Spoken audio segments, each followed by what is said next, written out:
नमस्कार। आइए आज एक ऐसी रोमांचक यात्रा पर चलते हैं जो सीधे हमारे संविधान के सबसे ऊंचे शिखर तक जाती है। आज के इस विश्लेषण में हम भारत के सबसे गरिमामय और पावरफुल संवैधानिक पद यानी भारत के राष्ट्रपति के ऑफिस को डिकोड करेंगे। हम ये बारीकी से समझेंगे कि ये पद आखिर काम कैसे करता है और इसकी असली ताकत आखिर कहां से आती है। लेकिन शुरुआत करने से पहले एक बहुत ही बेसिक पर सबसे बड़ा सवाल उठता है। भारत जैसे इतने विशाल पार्लियामेंट्री डेमोक्रेसी में सच में सबसे बड़ा अधिकार किसके पास है? ये सवाल सुनने में भले ही सिंपल लगता हो, पर दरअसल यही हमारी पूरी संवैधानिक संरचना का आधार है। चलिए देखते हैं कि हमारा संविधान इस मैसिव पावर स्ट्रक्चर को आखिर डिफाइन कैसे करता है। तो इसका जवाब मिलता है हमारे संविधान के भाग 5 में। यह हिस्सा अपने आप में बहुत ही विशाल है, जो आर्टिकल 52 से लेकर 151 तक फैला हुआ है। भारत की ये पूरी कॉम्प्लेक्स व्यवस्था बेसिकली 4 मुख्य स्तंभों पर टिकी है: कार्यपालिका, विधायिका, न्यायपालिका और CAG। ये चारों पिलर्स मिलकर इस पूरे देश का बैलेंस बनाए रखते हैं। अब इस बड़ी सी मैक्रो पिक्चर से थोड़ा जूम इन करते हैं। हमारा फोकस अब सीधा उस पहले स्तंभ पर होगा, यानी संघ की कार्यपालिका, जिसे हम यूनियन एग्जीक्यूटिव कहते हैं। ये आर्टिकल 52 से 78 के बीच आती है। एक तरह से हम अब शक्ति और प्रशासन के बिल्कुल सेंटर पॉइंट की तरफ बढ़ रहे हैं, जहां देश के सबसे अहम फैसले शेप लेते हैं। तो ये यूनियन एग्जीक्यूटिव आखिर बनती कैसे हैं? देखिए, इसमें कई अहम कड़ियां शामिल हैं। इसमें आते हैं हमारे राष्ट्रपति, उपराष्ट्रपति, प्रधानमंत्री, उनकी मंत्रिपरिषद और अटॉर्नी जनरल। पर यहां ध्यान देने वाली बात यह है कि राष्ट्रपति इस पूरे एग्जीक्यूटिव स्ट्रक्चर के बिल्कुल टॉप पर बैठे हैं, द एब्सोल्यूट टॉप। यहां एक बड़ा ही इंटरेस्टिंग कॉन्सेप्ट समझना जरूरी है। हमारे यहां एक संसदीय प्रणाली है, जिसमें एक नहीं बल्कि 2 प्रमुख होते हैं।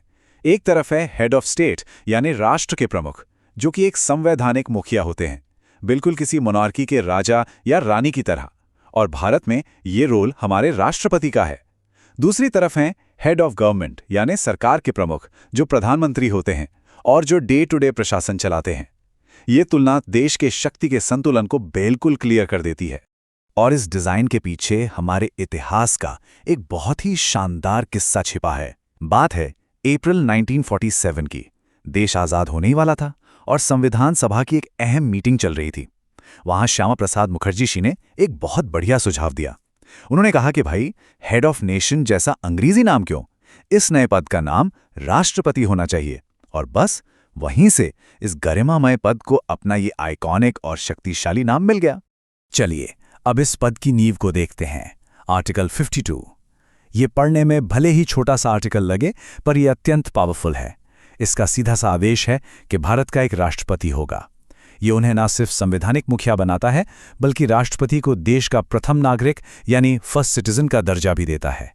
लिटरली वो पूरे देश की एकता, अखंडता और सम्मान के प्रतीक हैं।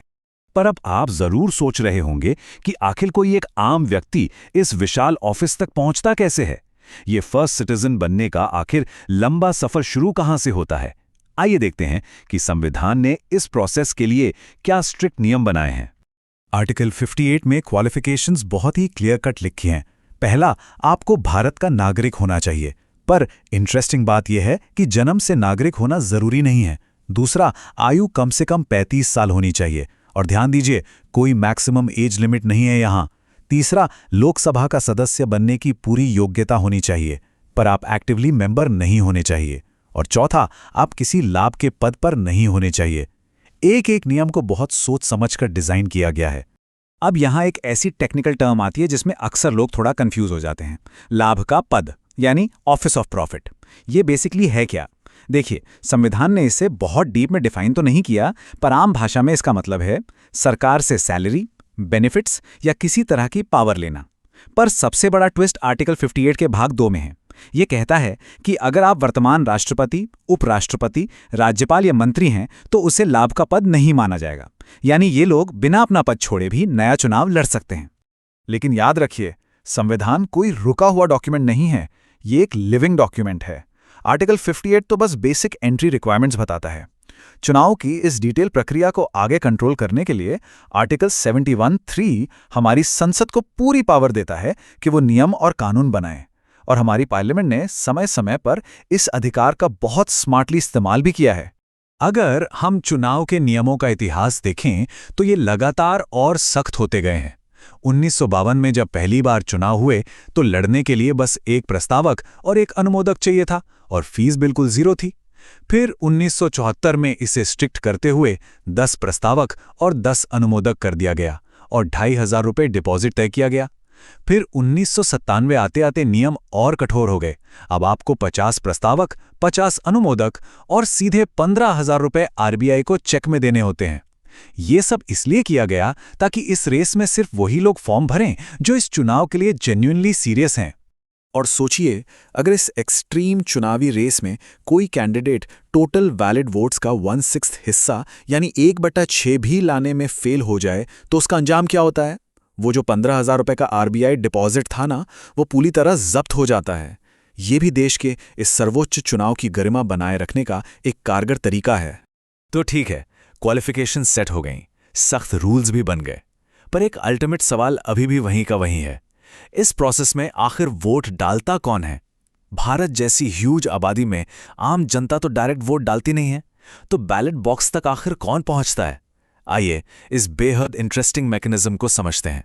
इस पूरे चुनाव का आधार है आर्टिकल 54, जो हमारे इलेक्टरल कॉलेज यानी निर्वाचन मंडल को एस्टैब्लिश करता है।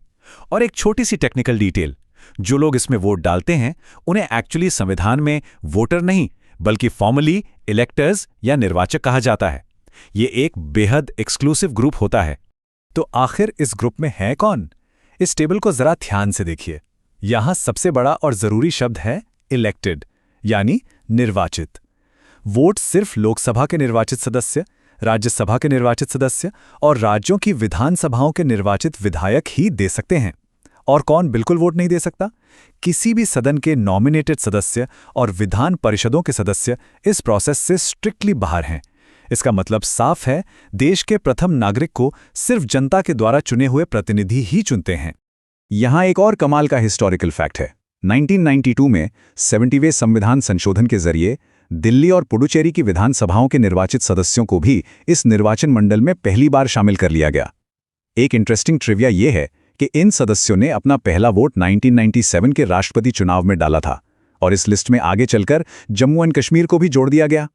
सबसे पहले बात करते हैं संविधान के अनुच्छेद 55 की, जो इस पूरी प्रक्रिया की नींव है। यहाँ प्रोपोर्शनल रिप्रेजेंटेशन या आनुपातिक प्रतिनिधित्व का पालन किया जाता है। आसान भाषा में कहें तो यहाँ सिर्फ सबसे ज्यादा वोट पाना काफी नहीं है। जीतने के लिए एक उम्मीदवार को कुल मतों का 50% और उसमें कम से कम एक वोट अधिक लाना ही होता है। मतलब स्पष्ट बहुमत तो चाहिए ही चाहिए। और हाँ, इस पूरी प्रक्रिया की पारदर्शिता और सत्यनिष्ठा टिकी होती है सीक्रेट बैलेट यानी गुप्त मतदान पर। वोट किसे दिया जा रहा है ये पूरी तरह से गोपनीय होता है। इससे होता ये है कि जो भी मतदान कर रहा है वो बिना किसी दबाव के अपनी स्वतंत्र पसंद से वोट डाल सकता है। अब यहाँ एक बहुत ही दिलचस्प ट्विस्ट है, सिंगल ट्रांसफरेबल वोट प्रणाली। इस सिस्टम में कोई भी वोट बेकार नहीं जाता। कैसे? दरअसल मतदाता वोट तो एक ही देता है, लेकिन वो उम्मीदवारों को अपनी पसंद के अनुसार 1, 2, 3 ऐसे रैंक करता है। अगर पहली गिनती में किसी को 50% +1 नहीं मिला तो सबसे कम वोट वाले को बाहर कर देते हैं और उसके वोट मतदाताओं की दूसरी पसंद के आधार पर बाकी लोगों में बांट दिए जाते हैं। है ना कमाल का सिस्टम? नियम यहाँ बहुत सख्त हैं। सबसे जरूरी बात, मतदाता को अपनी पहली पसंद दर्ज करना अनिवार्य है, वरना वोट सीधा खारिज हो जाएगा। आम चुनावों की तरह यहाँ आपको नोटा यानी इनमें से कोई नहीं का बटन नहीं मिलेगा। अनुच्छेद 324 के तहत भारत का चुनाव आयोग इसे संचालित करता है। और एक मजेदार फैक्ट, लोकसभा या राज्यसभा के सचिव बारी-बारी से इसके रिटर्निंग ऑफिसर बनते हैं। जैसे साल 2000 में राज्यसभा के सचिव ने ये जिम्मेदारी निभाई थी। तो चलिए आगे बढ़ते हैं और देखते हैं कि ये पूरा गणित काम कैसे करता है। राज्यों के विधायकों यानी एमएलए के वोट की वैल्यू निकालने का एक खास फॉर्मूला है। सबसे पहले राज्य की कुल जनसंख्या ली जाती है, उसे राज्य के निर्वाचित विधायकों की संख्या से डिवाइड किया जाता है। फिर जो भी नंबर आता है उसे 1000 से भाग दे देते हैं।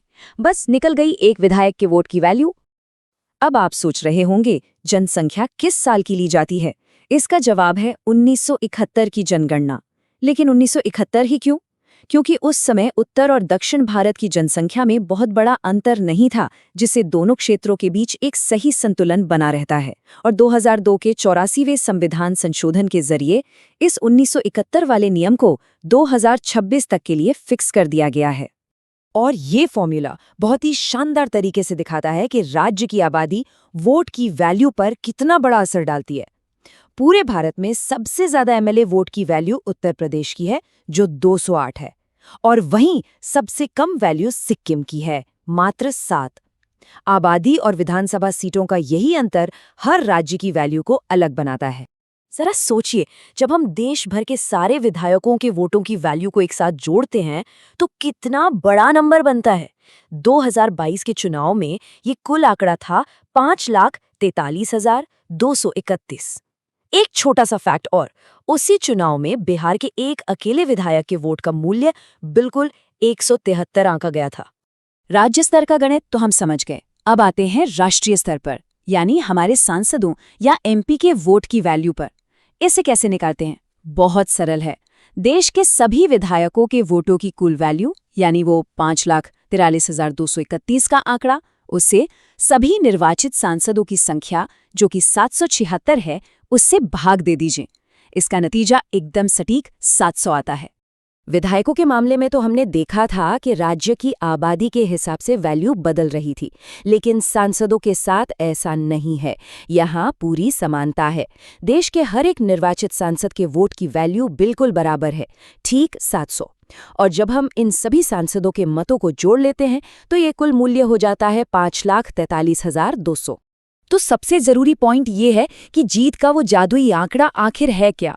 इसे कहते हैं विनिंग कोटा। इसे निकालने के लिए विधायकों और सांसदों की कुल वैल्यू को जोड़ा जाता है, उसे 2 से भाग देते हैं और फिर उसमें 1 जोड़ देते हैं। 2022 के चुनाव में राष्ट्रपति पद को पक्का करने के लिए जो आंकड़ा चाहिए था वो था 5,43,216।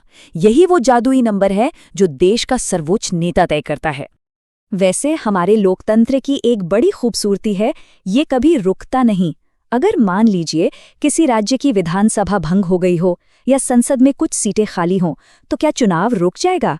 बिल्कुल नहीं। चुनावी मशीनरी बिना रुके अपना काम करती रहती है। चलिए अब थोड़ा इतिहास के पन्नों को पलटते हैं। 1969 का राष्ट्रपति चुनाव सच में रोंगटे खड़े कर देने वाला था। वीवी गिरी के उस चुनाव में भारतीय इतिहास में पहली और इकलौती बार दूसरे राउंड की गिनती करनी पड़ी थी, क्योंकि पहली बार में कोई भी उम्मीदवार वो 50% वाला जादुई आंकड़ा पार नहीं कर पाया था। तब जाकर सिंगल ट्रांसफरेबल वोट का असली टेस्ट हुआ था। और हाँ, हमारे चुनावों के इतिहास में कुछ बहुत ही अनोखे किस्से भी हैं। एक तरफ नीलम संजीव रेड्डी जी हैं, जो देश के इकलौते ऐसे राष्ट्रपति बने जिन्हें निर्विरोध चुन लिया गया था, सामने कोई था ही नहीं। और दूसरी तरफ थे हरिराम चौधरी जी। गजब का दृढ़ संकल्प था उनका। उन्होंने 1 या 2 बार नहीं बल्कि पूरे 5 बार राष्ट्रपति पद के लिए पर्चा भरा। इसे कहते हैं हार न मानना। अगर हम महिलाओं की भागीदारी की बात करें तो ये सफर बेहद प्रेरणादायक रहा है। अब तक 7 महिलाओं ने राष्ट्रपति पद के लिए पर्चा भरा है।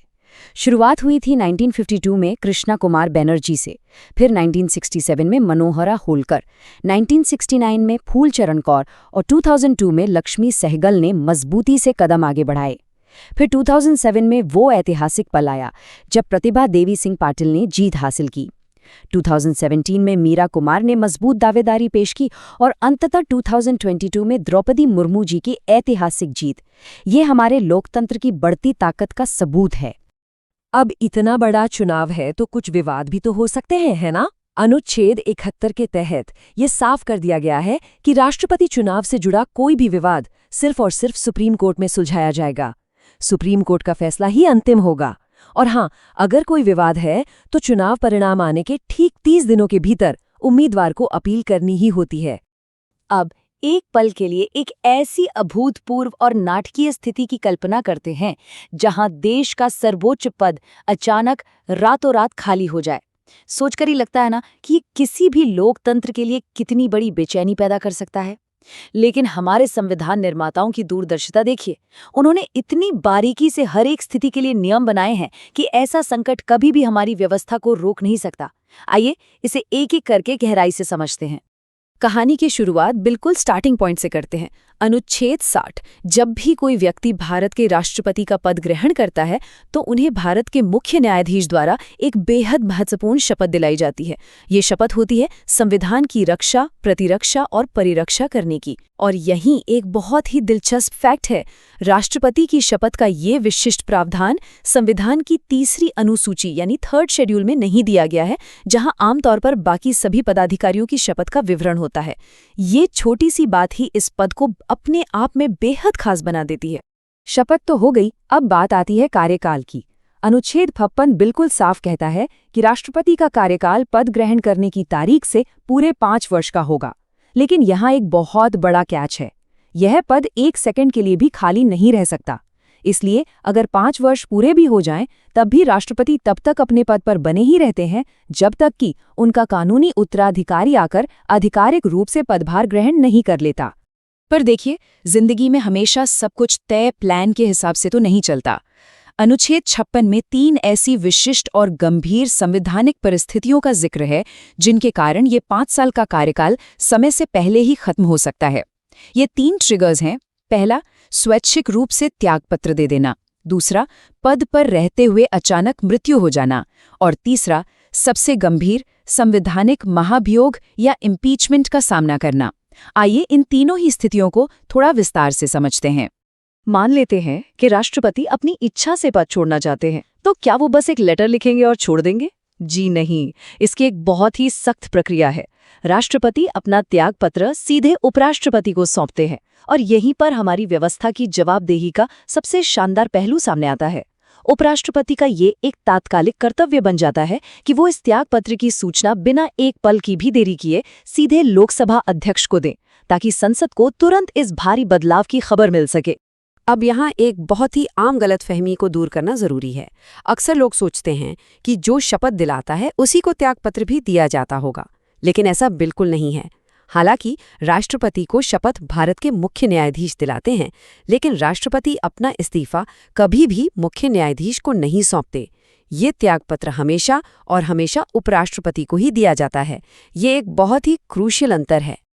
अब सवाल ये उठता है कि यदि किसी भी आकस्मिक स्थिति जैसे मृत्यु, महाभियोग या त्यागपत्र के कारण ये पद अचानक खाली हो जाए तो आगे क्या? ऐसे में संविधान ने एक बहुत ही सख्त समय सीमा तय कर दी है, अधिकतम 6 महीने। इसका सीधा सा मतलब है कि पद खाली होने के 6 महीने के भीतर हर हाल में नए राष्ट्रपति का चुनाव हो ही जाना चाहिए। लेकिन रुकिए, उन 6 महीनों के दौरान देश का सर्वोच्च पद खाली तो नहीं रह सकता ना? बिल्कुल नहीं। इसीलिए संसद ने 1969 में एक बहुत ही स्मार्ट नियम बनाकर उत्तराधिकार का एक पूरा का पूरा क्रम यानी सक्सेशन कैस्केड तैयार किया। इसके तहत यदि राष्ट्रपति का पद खाली है तो उपराष्ट्रपति कार्यवाहक राष्ट्रपति बनेंगे। अगर उपराष्ट्रपति भी नहीं है तो भारत के मुख्य न्यायाधीश ये जिम्मेदारी संभालेंगे। और अगर मुख्य न्यायाधीश भी उपलब्ध नहीं है तो सर्वोच्च न्यायालय के वरिष्ठतम न्यायाधीश कार्यवाहक राष्ट्रपति की कुर्सी पर बैठेंगे। और ये सिर्फ कोई किताबी नियम नहीं है, इतिहास में सच में एक बार इसका परीक्षण हो चुका है। 1969 की बात है, जब तत्कालीन राष्ट्रपति डॉक्टर जाकिर हुसैन का अचानक निधन हो गया था। तब उपराष्ट्रपति वीवी गिरी ने कार्यवाहक राष्ट्रपति का पद संभाला। लेकिन कहानी में ट्विस्ट तब आया जब वीवी गिरी ने खुद राष्ट्रपति चुनाव लड़ने के लिए इस्तीफा दे दिया। अब उपराष्ट्रपति का पद भी खाली हो गया। तब इसी उत्तराधिकार क्रम का पालन किया गया और तत्कालीन मुख्य न्यायाधीश जस्टिस एम हिदायतुल्लाह ने आगे आकर कार्यवाहक राष्ट्रपति की भूमिका निभाई थी। यहाँ एक बहुत ही महत्वपूर्ण बात ध्यान रखने वाली है। जो भी व्यक्ति इस उत्तराधिकार क्रम के तहत कार्यवाहक राष्ट्रपति की कुर्सी पर बैठता है, उसे अनिवार्य रूप से राष्ट्रपति पद की प्रॉपर शपथ लेनी ही होती है। और सिर्फ जिम्मेदारी ही नहीं, उस व्यक्ति को राष्ट्रपति पद की वे सारी सुविधाएं, भत्ते और लाभ पूरे हक से मिलते हैं जो एक नियमित राष्ट्रपति को दिए जाते हैं। चलिए अब हम राष्ट्रपति के कार्यकाल के सबसे कठोर, सबसे ड्रास्टिक और अंतिम संभावित अंत की ओर बढ़ते हैं, महाभियोग, जिसे अंग्रेजी में इम्पीचमेंट कहते हैं। भारतीय संविधान में महाभियोग शब्द का जिक्र अनुच्छेद 56 में है और इसकी पूरी प्रक्रिया अनुच्छेद 61 में विस्तार से दी गई है। ये बात गांठ बांध लीजिए कि पूरे भारतीय संविधान में ये भारी भरकम शब्द सिर्फ और सिर्फ भारत के राष्ट्रपति को हटाने के लिए ही आरक्षित है, किसी और के लिए इसका इस्तेमाल नहीं होता। तो ये महाभियोग शुरू कैसे होता है? देखिए, ये प्रक्रिया संसद के किसी भी सदन यानी लोकसभा या राज्यसभा कहीं से भी शुरू हो सकती है। जहां से ये शुरू होती है उसे प्रथम सदन कहते हैं। पर इसे शुरू करना कोई बच्चों का खेल नहीं है। इसके लिए उस सदन के कम से कम 1/4 सदस्यों को मिलकर एक प्रस्ताव लाना होता है और फिर प्रस्ताव पर चर्चा करने से ठीक 14 दिन पहले राष्ट्रपति को इसकी औपचारिक सूचना देनी पड़ती है। ये 14 दिन का समय इसलिए दिया जाता है ताकि प्राकृतिक न्याय यानी नेचुरल जस्टिस का सिद्धांत बना रहे। इन 14 दिनों की सूचना के बाद जब सदन में कार्यवाही शुरू होती है तो राष्ट्रपति को अपना बचाव करने का पूरा अधिकार होता है। वो अपना पक्ष या तो खुद रख सकते हैं या फिर अपने किसी चुने हुए प्रतिनिधि को भेज सकते हैं। लेकिन यहाँ एक बहुत बड़ा संवैधानिक पेंच है। राष्ट्रपति अपना बचाव करने के लिए भारत के अटॉर्नी जनरल यानी महान्यायवादी की मदद नहीं ले सकते। ये एक बहुत ही विशिष्ट और स्ट्रिक्ट नियम है। अब प्रथम सदन में इस प्रस्ताव को पास करवाना एक बहुत बड़ा पहाड़ तोड़ने जैसा है। महाभियोग का प्रस्ताव तभी पास माना जाता है जब प्रथम सदन के कुल सदस्यों का कम से कम 2/3 बहुमत इसके पक्ष में हो। और यहाँ कुल सदस्य संख्या पर ध्यान दीजिएगा। इसका मतलब है कि इसमें इलेक्टेड और नॉमिनेटेड दोनों तरह के सदस्य गिने जाते हैं। ये कोई साधारण बहुमत नहीं है, ये एक बहुत बड़ी संवैधानिक बाधा है। मान लीजिए कि प्रथम सदन इस कठिन बहुमत से प्रस्ताव पास कर भी देता है, तो क्या खेल खत्म? बिल्कुल नहीं। इसके बाद ये प्रस्ताव जाता है दूसरे सदन में। यहाँ ये दूसरा सदन एक इन्वेस्टिगेटिंग हाउस या जांच सदन बन जाता है।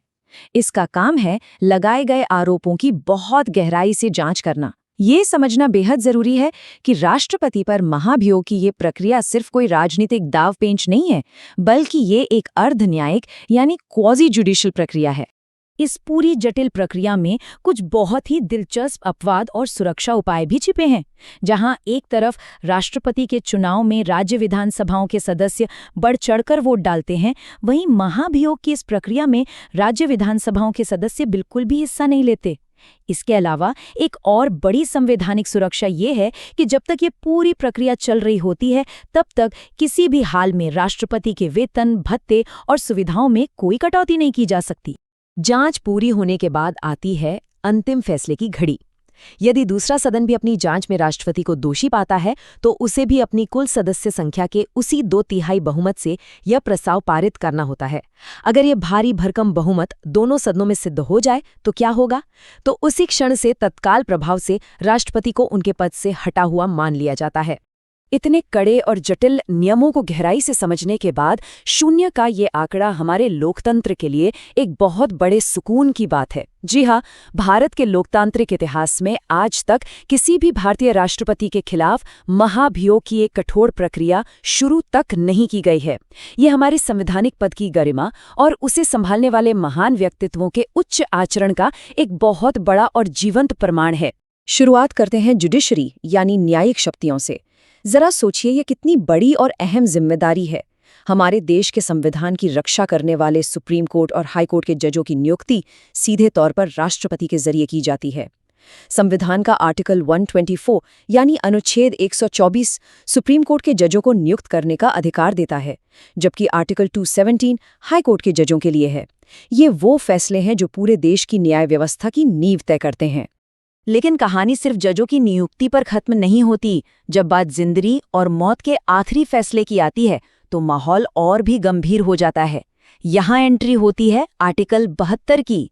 ये अनुच्छेद राष्ट्रपति को एक ऐसा असाधारण अधिकार देता है जिसके तहत वो भारत के किसी भी न्यायालय द्वारा दी गई सजा को पूरी तरह से माफ कर सकते हैं।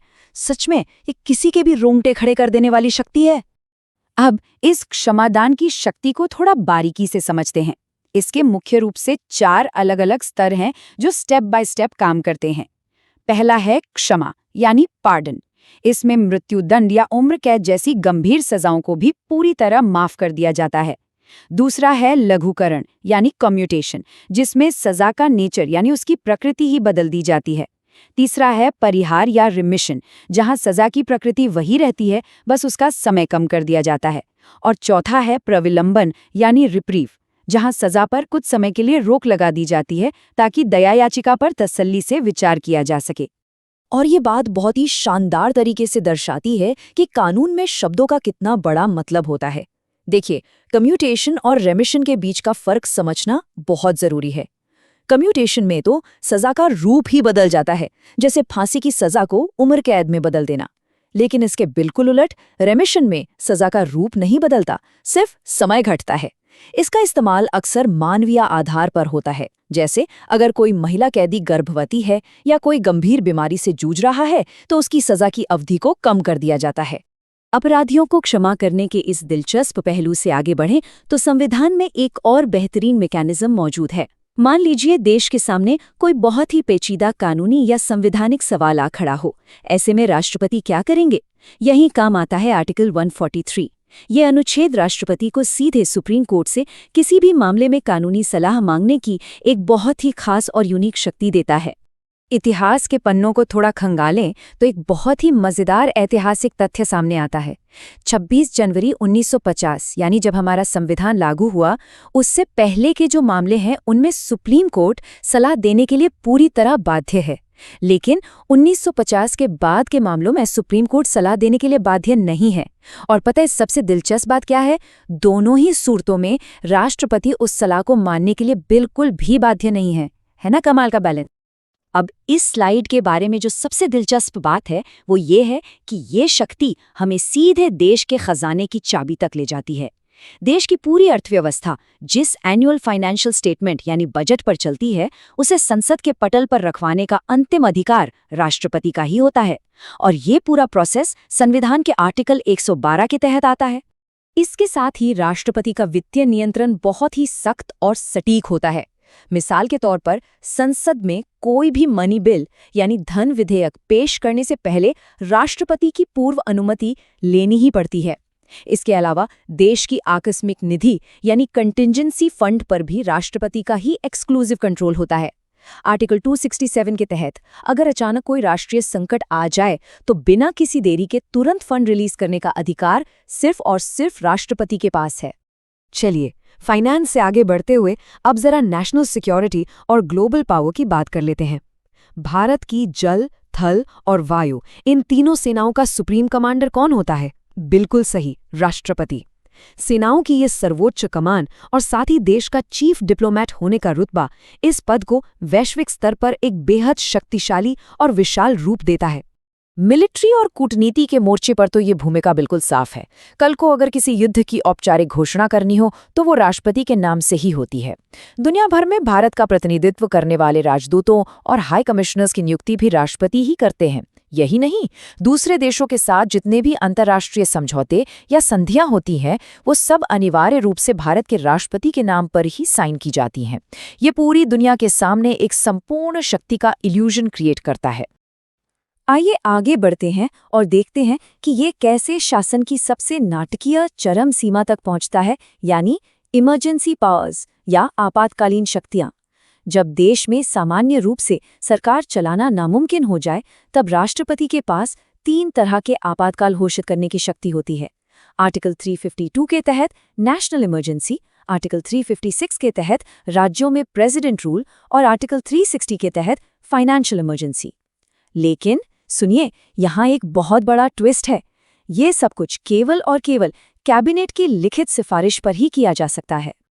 अगर हम भारत के इतिहास को देखें तो देश ने अब तक 3 बार राष्ट्रीय आपातकाल का सामना किया है। पहली बार 1962 से 1968 तक, जब चीन के साथ युद्ध चल रहा था। उस वक्त प्रधानमंत्री जवाहरलाल नेहरू और राष्ट्रपति सर्वपल्ली राधाकृष्णन थे।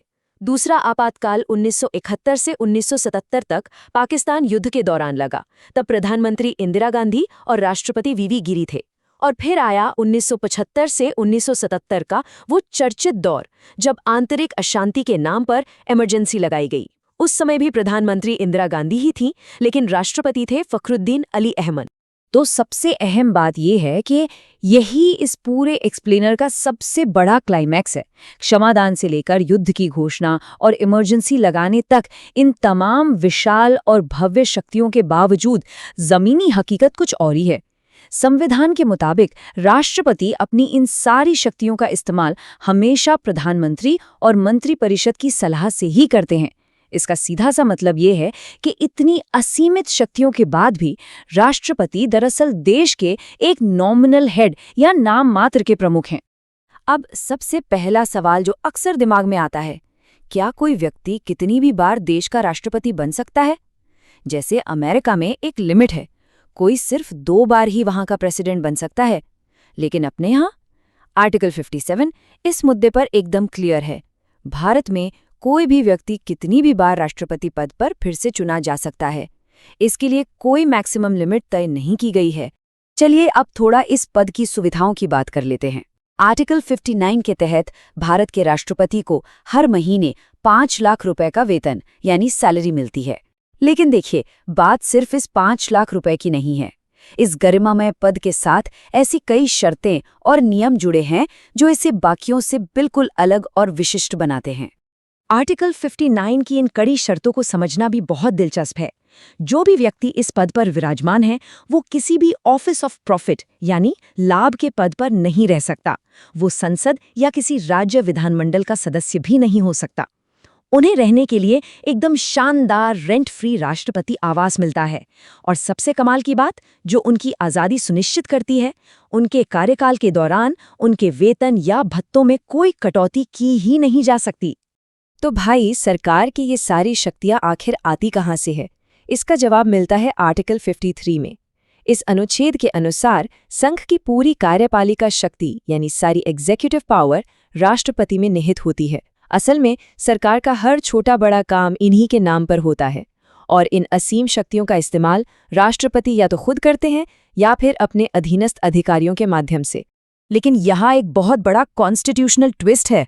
हमारा संसदीय लोकतंत्र असल में कैसे काम करता है, ये आर्टिकल 74(1) एकदम खूबी से समझाता है। यहाँ एक तरफ है नाम मात्र के प्रमुख यानी राष्ट्रपति और दूसरी तरफ है वास्तविक प्रमुख यानी प्रधानमंत्री और उनकी मंत्रिपरिषद। संविधान कहता है कि राष्ट्रपति को मंत्रिपरिषद की सलाह के अनुसार ही काम करना होगा। और सच कहूं तो यही वो जगह है जहां शक्तियों का असली रूप हमारे सामने आता है।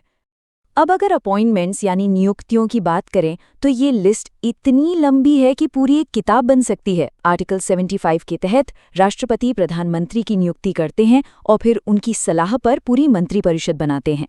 लेकिन ये तो बस शुरुआत है। राज्यों के राज्यपाल, सुप्रीम कोर्ट और हाई कोर्ट के सभी जजेस, इन सब की नियुक्ति राष्ट्रपति ही करते हैं। इसके अलावा देश के सबसे बड़े आयोग जैसे SC, ST और OBC आयोग, UPSC और यहाँ तक कि चुनाव आयोग के प्रमुख भी सीधे राष्ट्रपति द्वारा ही चुने जाते हैं। और रुकिए, ये सिलसिला यहाँ खत्म नहीं होता। ये फ्लो तो लगातार चलता रहता है। अल्पसंख्यक आयोग, महिला आयोग, मानवाधिकार आयोग, इन सभी के अध्यक्षों की नियुक्ति भी राष्ट्रपति के ही हाथों होती है। यहाँ तक कि केंद्र शासित प्रदेशों के उपराज्यपाल और दिल्ली, पुदुचेरी के मुख्यमंत्रियों को भी वही नियुक्त करते हैं। देश के अटॉर्नी जनरल, कैग, CAG और वित्त आयोग के प्रमुख भी इसी लिस्ट में शामिल हैं। मतलब साफ है, देश की व्यवस्था का हर बड़ा स्तंभ सीधे राष्ट्रपति भवन से जुड़ा हुआ है। इस विशाल कार्यकारी और नियुक्ति शक्ति के बाद अब आते हैं एक बेहद शानदार कॉन्सेप्ट पर। आर्टिकल 79 में लिखी एक लाइन पे ध्यान दीजिएगा। राष्ट्रपति संसद का अभिन्न अंग है।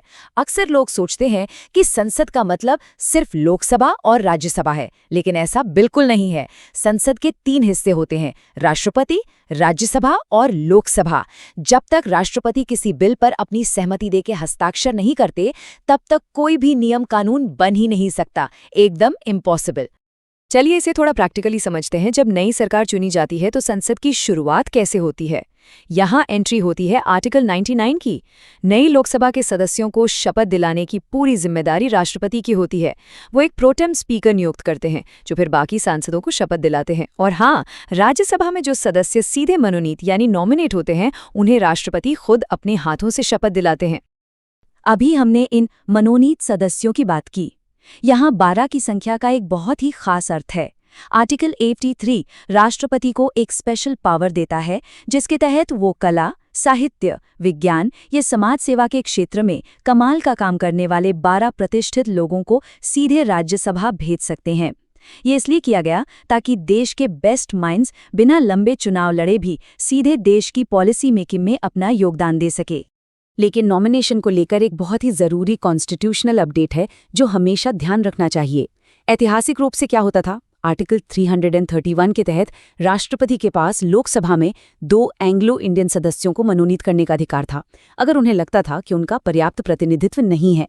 पर ध्यान दीजिएगा, 2020 में आए 104th संविधान संशोधन के जरिए इस प्रावधान को पूरी तरह समाप्त कर दिया गया है। हमारा संविधान वक्त के साथ कैसे इवॉल्व होता है, ये उसका एक परफेक्ट उदाहरण है।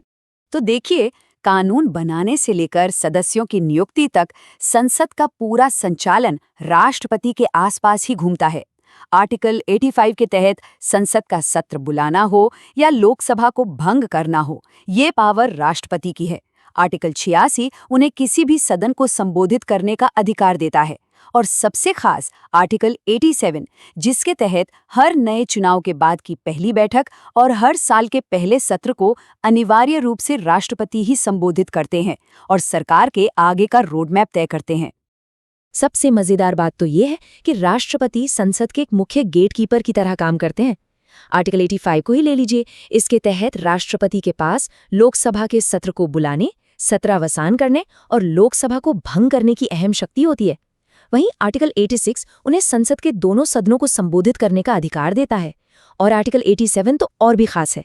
जब भी नई लोकसभा चुनते ही अपना पहला सेशन करती है या हर साल की जो प्रथम बैठक होती है, उसकी शुरुआत हमेशा राष्ट्रपति के विशेष संबोधन से ही होती है। मतलब संसदीय वर्ष की पूरी लगाम उन्हीं के हाथों में होती है। Article 111 the veto power. संसद की शुरुआत को समझने के बाद अब आते हैं कानून बनाने की प्रक्रिया के सबसे नाजुक चेक पॉइंट पर। हमारे संविधान का आर्टिकल 111 साफ तौर पर यह तय करता है कि संसद द्वारा पारित कोई भी बिल तब तक कानून नहीं बन सकता जब तक उस पर राष्ट्रपति की अनुमति ना मिल जाए।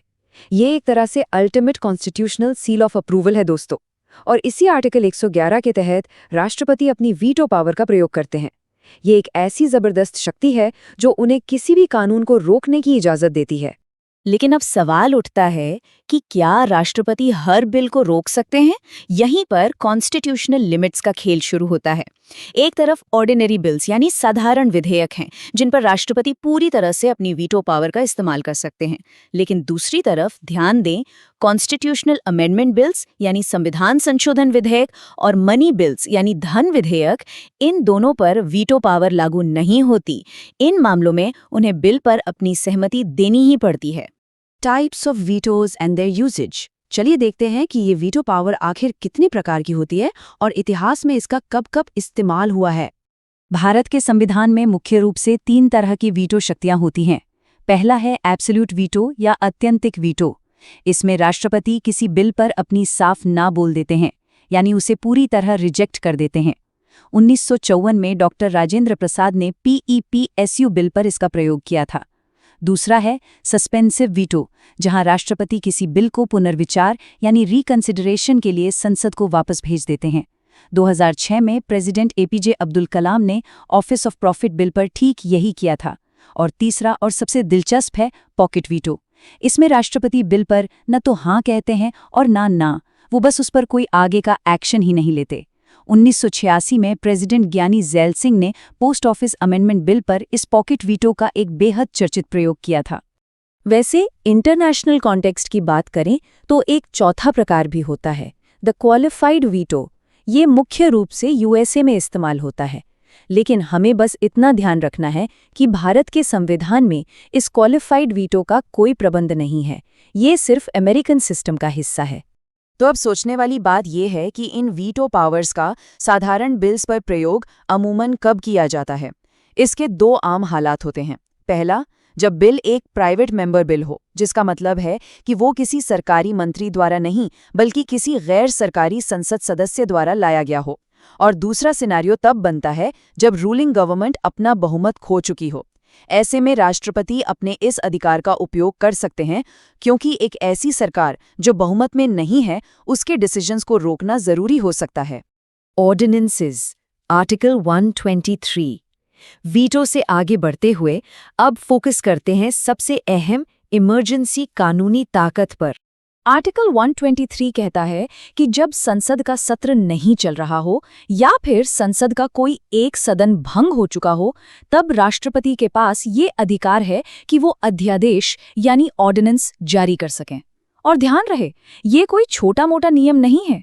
आर्टिकल 13 के तहत जो कानून की परिभाषा है, ये अध्यादेश पूरी तरह उसके अंतर्गत आता है। इसकी ताकत बिल्कुल संसद के बनाए एक पक्के कानून जैसी ही होती है, एकदम बराबर। अब इसकी टाइमलाइन बहुत क्रिटिकल है। डे 1 जब अध्यादेश ऑफिशियली जारी होता है, उसके बाद बिना संसद के सत्र के इसकी अधिकतम वैलिडिटी 6 महीने की होती है। लेकिन उसके बाद आता है एक हार्ड डेडलाइन 6 हफ्ते का। जब भी संसद के दोनों सदनों के सत्र दोबारा शुरू होते हैं, तो उस सत्र की बैठक से ठीक 6 सप्ताह के अंदर इस अध्यादेश को पारित करवाना ही पड़ता है। अगर संसद इसे इस समय सीमा में पास नहीं करती, तो ये अध्यादेश पूरी तरह रद्द हो जाता है। यानी इस शक्ति का उपयोग अनंत काल के लिए बिल्कुल नहीं किया जा सकता। लेकिन इतिहास गवाह है कि कई बार इस पावर का जमकर मिसयूज भी हुआ है। इस नंबर 250 को ही देख लीजिए। 1967 से लेकर 1981 के बीच अकेले बिहार राज्य में 250 बार अध्यादेश जारी किए गए थे। ये एक अजीब उदाहरण है जो दिखाता है कि कैसे ऑर्डिनेंस पावर को संसद से बचने के लिए एक शॉर्टकट की तरह इस्तेमाल किया गया। और इसी ओवरयूज को रोकने के लिए एक लैंडमार्क जजमेंट आई, डीसी वधवा बनाम बिहार राज्य केस 1986। इस केस में सुप्रीम कोर्ट ने कड़ी टिप्पणी करते हुए फैसला दिया कि एक ही विषय पर बार बार अध्यादेश जारी करना पूरी तरह से असंवैधानिक है। कोर्ट ने साफ किया कि ऑर्डिनेंस राज चलाकर कानूनी प्रक्रिया को बाईपास नहीं किया जा सकता। और इस सिद्धांत को 2017 के कृष्ण कुमार केस में एक बार फिर पूरी मजबूती से सिद्ध किया गया। ये साफ हो गया कि ऑर्डिनेंसेस पूरी तरह से जुडिशियल रिव्यू यानी न्यायिक पुनर्विलोकन के दायरे में आते हैं। राष्ट्रपति द्वारा जारी किसी भी अध्यादेश की कानूनी वैधता को कोर्ट में चैलेंज किया जा सकता है। यह सिस्टम हमारे देश में चेक एंड बैलेंस का एक बेहतरीन उदाहरण है। 5. Judicial powers of the president. Legislative शक्तियों और ऑर्डिनेंसेस से अब हम अपने आखिरी और बेहद खास पड़ाव पर आ गए हैं। देश की सबसे बड़ी अदालतों का आकार राष्ट्रपति ही तय करते हैं। आर्टिकल 124 के तहत राष्ट्रपति को देश की सबसे बड़ी अदालत यानी सुप्रीम कोर्ट के जजेस की नियुक्ति करने का अहम अधिकार प्राप्त है। वहीं आर्टिकल 217 के अंतर्गत उन्हें देश भर के अलग अलग हाईकोर्ट्स के जजेस को अपॉइंट करने का पूर्ण अधिकार मिलता है। इस तरह देखा जाए तो न्यायपालिका के शिखर का गठन राष्ट्रपति के हाथों से ही होता है। देखिए, संविधान के आर्टिकल 63 का आदेश बिल्कुल क्रिस्टल क्लियर है। उसमें लिखा है भारत का एक उपराष्ट्रपति होगा। बस इतनी सी लाइन, लेकिन इसका मतलब बहुत बड़ा है। यह हमारे देश का सेकंड हाईएस्ट कॉन्स्टिट्यूशनल ऑफिस है, एक ऐसी पोजीशन जो एंश्योर करती है कि किसी भी आपात स्थिति में हमारा लोकतंत्र कभी रुके नहीं। अब इसमें एक बड़ा ही इंटरेस्टिंग डुअल रोल है जो आर्टिकल 64 और 89 क्रिएट करते हैं। उपराष्ट्रपति ऑटोमेटिकली राज्यसभा के एक्स ऑफिशियो चेयरमैन यानी पदेन सभापति बन जाते हैं। मतलब जैसे ही कोई इस पद पर बैठता है, अपर हाउस को चलाने की पूरी जिम्मेदारी अपने आप उनके कंधों पर आ जाती है ना कमाल की बात? अब आप सोच रहे होंगे कि इस शक्तिशाली कुर्सी तक पहुंचने का रास्ता क्या है। उस प्रोसेस को समझते हैं तो भाई पहली शर्त है एक्सपीरियंस। उम्मीदवार की उम्र कम से कम 35 साल होनी ही चाहिए। संविधान बनाने वालों ने यह बेंचमार्क इसलिए रखा ताकि इस गरिमामय पद को संभालने के लिए पर्याप्त राजनीतिक और सामाजिक ठहराव हो। इसके अलावा आर्टिकल 66 इस फिल्टर को थोड़ा और टाइट कर देता है। भारत का नागरिक होना और राज्यसभा का सदस्य बनने की योग्यता रखना ये तो कंपलसरी है ही, पर सबसे जरूरी नियम यह है कि उम्मीदवार किसी भी ऑफिस ऑफ प्रॉफिट यानी लाभ के पद पर ना हो। कोई सरकारी नौकरी नहीं चलेगी, ताकि देश के प्रति उनकी निष्ठा पूरी तरह अनडिवाइडेड रहे। और हां, वो पहले से संसद या किसी विधानमंडल के मेंबर भी नहीं हो सकते। चुनाव में कोई नॉन सीरियस कैंडिडेट ना आ जाए, इसके लिए एक सिक्योरिटी डिपॉजिट भी लगता है। उम्मीदवार को 15,000 रुपए आरबीआई में जमा करने होते हैं। और ध्यान दीजिए, सिर्फ फॉर्म भर देने से काम नहीं बनता। नॉमिनेशन के लिए कम से कम 20 प्रपोजर्स और 20 सेकेंडर्स का समर्थन पहले ही दिखाना पड़ता है। और ये चुनाव कितना हाई स्टेक्स होता है उसका अंदाजा आप इस फैक्ट से लगा सकते हैं कि अगर किसी कैंडिडेट को टोटल वैलिड वोट्स का 1/6 यानी 1/6 हिस्सा नहीं मिलता, तो उनकी वो जमानत राशि जब्त हो जाती है। अब चुनाव का तरीका भी बड़ा अनोखा है। इसके इलेक्टोरल कॉलेज में पार्लियामेंट के दोनों सदनों के सभी एमपीज हिस्सा लेते हैं, इलेक्टेड और नॉमिनेटेड दोनों। ये चुनाव प्रोपोर्शनल रिप्रेजेंटेशन और सिंगल ट्रांसफरेबल वोट सिस्टम से होता है। मतलब वोटर को बस एक कैंडिडेट नहीं चुनना, बल्कि अपनी पसंद को रैंक करना होता है। सीक्रेट बैलेट होता है, और सबसे खास बात बताऊं, अगर किसी वजह से इलेक्टोरल कॉलेज अधूरा भी होना, तब भी देश की ये डेमोक्रेटिक प्रोसेस रुकते नहीं है, चुनाव होके रहता है। चलिए मान लीजिए चुनाव हो गया। अब शुरू होता है अगला संवैधानिक दौर, यानी उनका टर्म और रिमूवल प्रोसेस। आर्टिकल 67 और 69 बिल्कुल क्लियर करते हैं कि शपथ लेने के दिन से कार्यकाल ठीक 5 साल का होगा। अगर इन्हें रिजाइन करना हो तो अपना त्यागपत्र ये सीधे राष्ट्रपति को सौंपते हैं, और अगर किसी दुर्भाग्य से ये पद खाली हो जाए तो नए चुनाव बिना किसी देरी के जल्द से जल्द करवाने का आदेश है।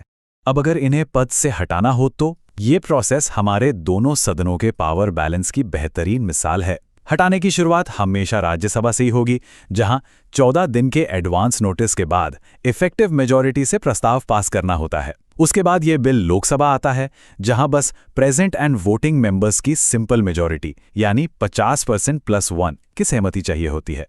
लेकिन एक बहुत ही हैरान करने वाली बात है, संविधान में उपराष्ट्रपति को हटाने का कोई स्पेसिफिक ग्राउंड या कारण लिखा ही नहीं गया है।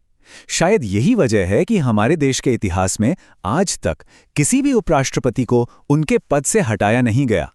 वैसे एक और बात, इलेक्शन से जुड़ा कोई भी विवाद हो तो आखिरी फैसला सिर्फ और सिर्फ सुप्रीम कोर्ट के पास होता है। आइए अब इस शक्तिशाली कुर्सी के पीछे छुपे फाइनेंशियल फ्रेमवर्क और पावर्स को देखते हैं। ये सुनकर आपको थोड़ी हैरानी हो सकती है, पर देश के इस दूसरे सबसे बड़े पद के पास टेक्निकली उपराष्ट्रपति होने के नाते अपनी कोई सैलरी होती ही नहीं है, बिल्कुल जीरो। तो फिर इन्हें कॉम्पेंसेशन कैसे मिलती है? दरअसल उन्हें जो भी वेतन और भत्ते मिलते हैं वो राज्यसभा के चेयरमैन का काम संभालने के लिए मिलते हैं। लेकिन यहां आता है आर्टिकल 65 का ट्विस्ट। अगर किसी वजह से राष्ट्रपति का पद खाली हो और उपराष्ट्रपति एक्टिंग प्रेसिडेंट बन जाएं, तब उनका रोल बदल जाता है। उस दौरान उन्हें राष्ट्रपति वाली पूरी सैलरी, अलाउंसेस और सारी वीआईपी सुविधाएं मिलनी शुरू हो जाती हैं।